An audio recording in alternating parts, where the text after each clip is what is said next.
குழந்தையே, உன்னை கண்ணீர் சிந்த வைத்தவர்களுடைய இல்லத்திற்கு நேற்று இந்த அப்பன் சென்றிருந்தேன். அங்கு நான் கண்ட காட்சியானது மிகவும் வியப்பாக இருந்தது. நான் எதற்காக முதலில் அங்கு சென்றேன், அங்கு என்ன நடந்தது என்பதனை எல்லாம் இந்த அப்பன் உனக்கு தெளிவாக சொல்லிவிடுகின்றேன்.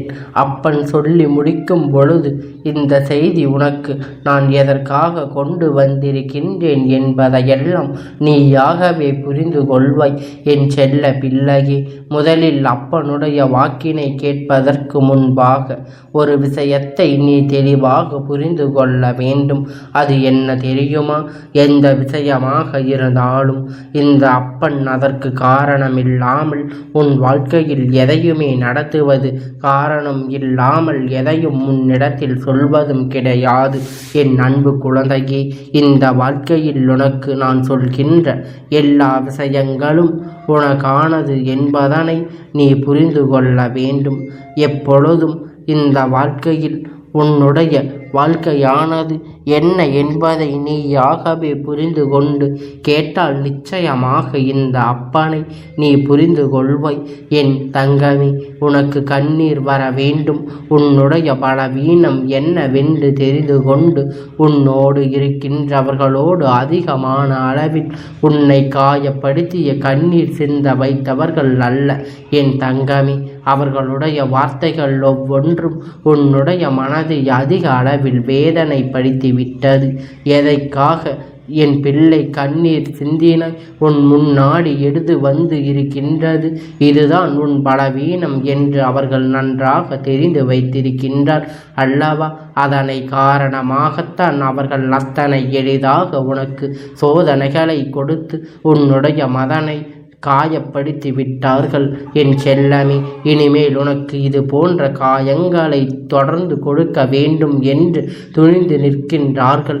அவர்கள் கொடுத்த காயம் எல்லாம் ஆறாத படு மனநிலையில் இருக்கும் பொழுது இன்னும் அவர்கள் மேலும் மேலும் இது போன்று செய்து கொண்டிருக்கின்றார்கள். நினைப்பது மனிதாபிமானம் செயல் அல்ல.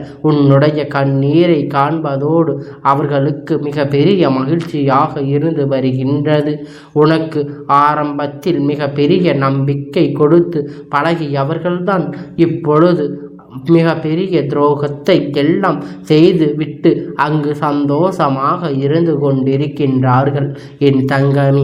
அவர்கள் உன்னிடத்தில் இருக்கும் பொழுது ஒரு பேச்சு உன்னை பற்றி மற்றவர்களிடத்தில் பேசும்போது வேறொரு பேச்சு என்று இவர்கள் நடவடிக்கைகள் எல்லாம் இருந்து கொண்டிருக்கின்றது. இந்த உண்மை எல்லாம் தெரிய வரும் பொழுது இவர்களோடு நான் நம்மை இத்தனை காலமும் உண்மையாக அன்போடு பழகி கொண்டிருந்தோமா என்று உனக்கு மிகுந்த வேதனை ஏற்பட்டு விட்டதல்லவா?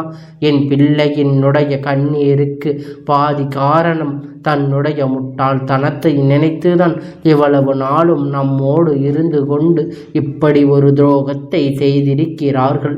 அதனால் இதை கூட தெரிந்து கொள்ள முடியாமல் புரிந்து கொள்ள முடியாமல் ஒரு முட்டாளாக இருந்து விட்டோமே என்பதனை நீ கண்ணீர் வடிக்கின்றாய் அல்லவா?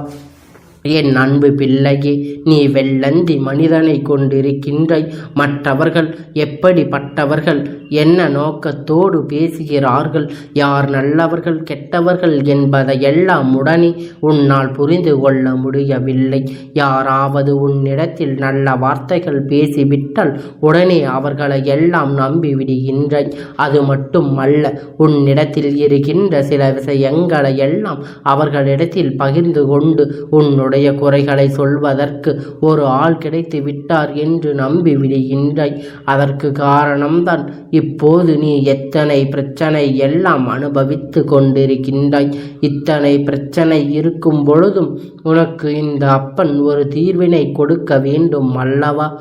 அதனை எண்ணிக்கொண்டுதான் நீ என்னை தேடி வரும்போதெல்லாம் இதுவரை நான் உனக்கு ஆறுதலை சொல்லிக் கொண்டிருந்தேன். இவருடைய நடவடிக்கை என்னை மீறி சென்று விட்டதனால்தான் அவர்களுடைய இல்லத்திற்கே நான் நேரடியாக சென்று விட்டேன். ஒரு முறை தெரியாமல் காயப்படுத்தி விட்டால் மன்னித்து விடலாம். ஆனால் ஒவ்வொரு முறையும் இதே தவறுகளை மீண்டும் மீண்டும் செய்யும் பொழுது அவர்களை மன்னிக்க கூடாது அல்லவா? அவர்களுக்கான தண்டனை கிடைக்கும் அல்லவா? இதையெல்லாம் அவர்களிடத்தில் சொல்லிவிட்டு ஒரு எச்சரிக்கை கொடுத்து விட்டு வரலாம் என்றுதான் உன் அப்பன் அங்கு சென்றிருந்தேன். ஆனால் என் குழந்தையே, அங்கு நான் கண்ட காட்சியானது எனக்கு வேறு விதமாக இருந்தது. அதை உன்னிடத்தில் சொல்லிவிட வேண்டும் என்றுதான் உன் அப்பன் இப்போது வந்திருக்கின்றேன். என் அன்பு குழந்தையே, அடுத்தவர்கள் வாழ்க்கையில் செய்ய என்ன நடக்கும் என்பதை அவர்கள் புரிந்து விட்டது என்று தெரியுமா? அவர்கள் என்ன செய்தார்கள் என்று தெரியுமா? அவர்களுக்கு புரிந்து விட்டது. ஏன் தெரியும்? நான் அங்கு சென்றது போல அவர்கள் குடும்பமாக பேசிக் கொண்டிருந்தார்கள். அவர்கள் சொன்ன விஷயம் என்ன தெரியுமா? மற்றவர்களுக்கு கெடுதல் செய்தால் பல மடங்கு அது நமக்கு திரும்பி வரும் என்பதை உணராமல் இப்பொழுது புதிய பிரச்சனைகளில் சிக்கிக் கொண்டிருக்கின்றோமே. நாம் செய்த சில விஷயங்கள் தான் இன்று நமக்கே தீய வினையாக வந்து நிற்கின்றது. மற்றவர்களின் கண்ணீரை சிந்துவதை பார்த்து சந்தோஷப்பட்டதோடு மட்டுமல்லாமல் காயப்படுத்தி கொண்டிருந்ததை இப்பொழுது நம்முடைய வாழ்க்கையில் இதே நிலைமை ஒரு நிலை வந்து விட்டது. பார்த்தீர்களா? என்ன இருந்தாலும் உன்னுடைய வாழ்க்கையில் இதையெல்லாம் செய்திருக்க கூடாது என்று அவர்கள் இதையெல்லாம் பேசிக்கொண்டு இருக்கின்றார்கள். தனக்கு வந்த கஷ்டம் எண்ணி அங்கு மனவேதனை பட்டு கொண்டிருக்கின்றார்கள். அது மட்டும் இல்லை, எதுவும் அறியாமல் நம் மீது உண்மையான அன்பு செலுத்திய ஒருவர் நாம் செய்கின்ற துரோகம் நமக்கு நிச்சயமாக தண்டனையாக இது கிடைத்திருக்கிறது. நாம் செய்த பாவத்திற்கான பலனைத்தான் இப்போது அனுபவித்து கொண்டிருக்கின்றோம். இனிமேலும் இது போன்ற தவறுகளை எல்லாம் ஒருபோதும் செய்துவிடக்கூடாது. தெய்வம் என்ற ஒன்று இருக்கின்றது. நம் வாழ்க்கையில் நமக்காக இப்படி ஒரு தண்டனை கொடுத்திருக்கின்றது. இதையெல்லாம் நாம் இப்படி அனுபவித்து கொண்டிருக்கின்றோமே, தினம் தினம் கண்ணீர் வடித்து கொண்டிருக்கின்றோமே என்று இந்த வாழ்க்கையில் இது போன்ற பாவத்தை நாம் எங்கு சென்று அழிப்பது என்று அவர்கள் பேசிக் கொண்டு இருந்தார்கள். என் தங்கமே, அது மட்டுமல்ல, உனக்கு அவர்கள் செய்த துரோகத்திற்கு உன்னிடத்தில் மன்னிப்பு கேட்க வேண்டும் என்றெல்லாம் அங்கு பேசிக்கொண்டு இருந்தார்கள். நானும் அங்கு அவர்களை பழி வாங்குவதற்கு, அவர்கள் செய்த தவறுக்கு தண்டனை கொடுப்பதற்கு சென்றிருந்தேன். ஆனால் அதற்கு வழியில்லாமல் அவர்களை மன்னிக்கும் ஒரு மனநிலைக்கு வந்தது என் செல்லமே. அவர்கள் மனதுக்குள் மிக பெரிய ஒரு விபத்தை கொண்டு வந்து விட்டார்கள். அது என்ன தெரியுமா? அவர்கள் செய்தது எத்தனை பெரிய தவறு என்பதை புரிந்து கொள்ள தொடங்கிவிட்டார்கள். இது போன்ற மேலும் நம் எந்த ஒரு தவறுகளும் செய்துவிடக்கூடாது. அப்படி செய்தோமானால் தெய்வம் நம்மை ஒருபோதும் விட்டு விடாது என்பதை அவர்களாகவே புரிந்து கொள்ள தொடங்கிவிட்டார்கள். எல்லா தவறுகளையும் யாரோ செய்திருக்கும் பட்சத்தில் அவர்களை பழி வாங்கி இருந்தால் கூட பரவாயில்லை. மீது தவறு இருக்கும் போது அதை திருத்திக் கொள்ள வேண்டும். அது மட்டுமல்ல, நம் மீது உண்மையான அன்பும் பாசமும் வைத்திருக்கின்ற, நம்மை தொடர்கின்ற எத்தனை பெரிய துரோகத்தை இப்படி யோசிக்காமல் செய்துவிட்டோமே என்று எண்ணி அவர்கள் அங்கு கண்ணீர் வடித்து கொண்டிருந்தார்கள். என் தங்கமே, தண்ணீர் உண்மையானதா? கண்ணீரை கண்டதும் அது பொய்யானதா என்று நான் நினைத்தேன். அல்ல, அது இதுவும் தெய்வத்தை ஏமாற்றுவதற்கா என்று கூட நான் யோசித்தேன். இவர்கள் பேடுகின்ற நாடகமா என்று சந்தேகம் எனக்கு வந்தது. அப்பன் அதனை நன்றாக சோதித்து பார்த்து விட்டேன். என் பிள்ளையே, எல்லா சோதனைகளும் நான் செய்து முடித்து விட்ட பிறகுதான் அவர்கள் இந்த உண்மைகளை எல்லாம் உணர்ந்து தன்னுடைய தவறுகளை திருத்திக் கொள்ள நினைப்பது நான் புரிந்து கொண்டேன். என் செல்லமே, வாழ்க்கையில் எல்லோரும் திருத்துவதற்கான ஒரு காலகட்டம் இருக்கும். அப்போது அவர்களின் எல்லா திருத்தவில்லை என்றால் அவர்கள் வாழ்வு முழுவதும் அவரை இந்த பாவத்தை எல்லாம் சுமந்து கொண்டுதானே இருப்பார்கள். இதில் எந்த ஒரு மாற்று கருத்தும் கிடையாது.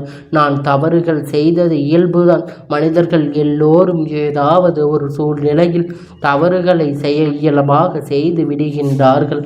ஆனால் அது தவறு என்று தெரிந்து பெற்ற பிறகு அந்த பாதையில் மீண்டும் வந்துவிட வேண்டும் அல்லவா? இதையெல்லாம் அவர்கள் வாழ்க்கையில் அனுபவிக்க வேண்டிய வேதனைகள் என்று அவர்கள் யோசித்து கொண்டிருக்கின்றார்கள். சோதனைகள் யார் தடுத்தாலும் நிறுத்திவிட முடியாது. எத்தனை தெய்வங்களை வணங்கினாலும் அது வெள்ளம் மனதுக்குள் இருந்து அதனை எடுத்துவிட முடியாது. கொடுத்து கொண்டுதான் இருக்கும். எல்லாம் என் பிள்ளை, நீ செய்கின்ற எல்லா விஷயங்களையும் அவர்கள் உன் வாழ்க்கையில் உனக்கு நல்லதை செய்ய வேண்டும் என்று நினைக்காவிட்டாலும் கூட உன்னிடத்தில் மன்னிப்பையாவது கேட்டுவிட வேண்டும் என்றுதான் நினைக்கின்றார்கள். அதனால்தான் இந்த காலம் இந்த சூழ்நிலையில் எல்லாம் நானே உருவாக்கி கொடுக்கப் போகின்றேன். என் பிள்ளையே, உன்னுடைய மனதில் என்ன இருக்கின்றது? உன்னால் இதையெல்லாம் நம்ப முடிகின்றதா இல்லையா? உனக்கே ஒரு குழப்பம் இருக்கின்றதல்லவா? என் செல்லமே, எப்பொழுதும் அடுத்தவர்களின் வார்த்தைகளை நீ எப்பொழுதும் உன்னுடைய மனதுக்குள் மிக பெரிய நம்பிக்கையை பதிப்பினை ஏற்படுத்தி கொள்ளாதே. தீயவர்கள் பேசுகின்ற வார்த்தைகளையும் நீ எப்பொழுதும் அவர்கள் விடுகின்ற சாபங்களையும் அவர்கள் சொல்கின்ற கடுமையான சொற்களையும் அவர்களுக்கான அதிகமாக பாதிப்பே தவிர உன்னை அது ஒன்றும் செய்துவிட முடியாது. ஏனென்றால் தீய எண்ணங்கள் மனதில் இருப்பவர்கள்தான் அப்படி வார்த்தைகளை எல்லாம் பேசி முடிக்கிறார்கள். அப்படி என்றால் எண்ணங்கள் ஒருவருக்கு எப்படி இருக்கின்றதோ அப்படிதான் அவர்களின் வாழ்க்கையும் அமையும். நல்ல எண்ணங்களை இவர்கள் மனதுக்குள் வர இருக்கிறது என்றால் அவர்கள் தீய எண்ணங்களை எல்லாம் விட்டு விடுவார்கள். தீயது மட்டுமே அவர்களுக்கு மனதுக்குள்ளே இருக்கும். அவர்கள் நினைக்கின்ற எல்லா விஷயத்திலும் அவர்கள் நல்லதை நினைத்தால் மட்டும்தான் அவரின் எண்ணத்தில் நல்லது நடக்கும். தீயது மட்டுமே நடக்கும். இல்லை என்றால் அவர்கள் தீய விஷயத்தை நினைக்கும் பொழுது தீய விஷயங்கள் தானே அவர்களுக்கு ஏற்படும். அவர்கள் மனதுக்குள் இதையெல்லாம் குற்ற உணர்ச்சியாக நினைத்து புழுங்கிக் கொண்டு வேதனையை அனுபவித்து போகின்றார்கள். என் அன்பு குழந்தையே, தன் செய்த தவறை என்று தெரிந்துவிட்ட பிறகும் யார் ஒருவர் தெய்வத்து கொடுக்கின்ற வாய்ப்புகளை எல்லாம் சரியாக பயன்படுத்தி கொள்ளாமல் மேலும் மேலும் தவறு செய்கின்றார்களோ அவர்கள் காலம் முழுவதும் வாழ்க்கையில் நிம்மதியை ஏற்படாமல் அவர்கள் வாழ்க்கையில் மோட்சத்தை அடையாமல் தான் இருப்பார்கள் என்பதை நீயாகவே உணர்ந்து கொள்ள வேண்டும். என் பிள்ளையே, உனக்கு நல்ல நேரம் ஆரம்பித்து விட்டது. இனி உனக்கு சூழ்நிலைகள் எல்லாம் நல்லதை மட்டுமே ஏற்படுத்தி கொடுக்கும். நீ எதற்காக வருந்தி நிற்காதே. தவறு செய்தவர்கள் உன் காலில் விழுந்து இப்பொழுது மண்டியிட போகின்ற நேரம் வந்து விட்டது. என் அன்பு குழந்தையே, இந்த அப்பன் அவருடைய ஆசீர்வாதங்கள் என்றென்றைக்கும் உனக்கு முழுமையாக கிடைத்து கொண்டே இருக்கும்.